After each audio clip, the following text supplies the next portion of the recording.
Gus, tough one today. You never really looked in it. Well, I think especially the first half an hour, that's the biggest disappointment.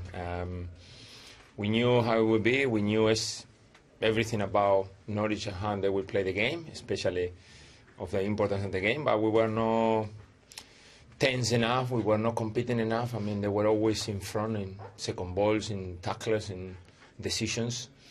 So we were second best for a while, and then we decided to change. Unfortunately, a couple of players, they paid the price. They were not directly the responsibles of the bad first 30 minutes, but you need to make changes, you need to make decisions. I think you got equal, and you know how it's a game. You need a goal. I think Roddy made an unbelievable save on West Brown. If he scored there, probably the game changed. So, yeah, disappointed with the start. You can't afford to let that happen, can you? Maybe you might have done something about the first goal, but perhaps not the second. That was a strike in a million, in a way. Well, but that is how it's been for us.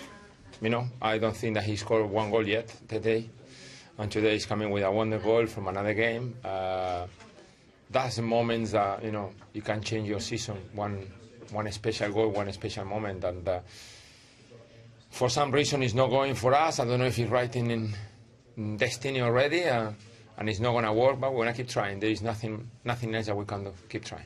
The key thing, I suppose, that everybody else around you is looking at is that you do have games in hand, and you have your fate, if it is fate, in your own hands. I think that's the main thing, and that the rest as well, they are losing. You know, if it's something possible today, that the 4 or 5 teams that we were expecting to be fighting to the end, they lost, and it's going to be like that until the end of the season. So they're going to be surprises. They're going to be difficult games, but we need to make sure that we look after ourselves and start better games. You know, play for 90, 95 minutes. That is what everybody deserves at Sunderland. You sent your players out early in the second half. They were waiting around for some time. One could only imagine what you'd said to them. Yeah, things that happen in the dressing room. Football decisions that you need to make. Of course, it was a difficult time. Any complaints about the sending off? I know it perhaps didn't make any material difference to the game in the end, but right at the end there, a second yellow.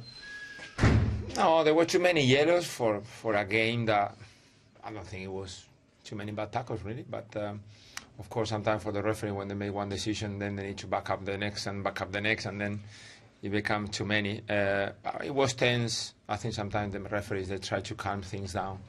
So nothing to do about field load. I think it had a decent game without being a difficult one.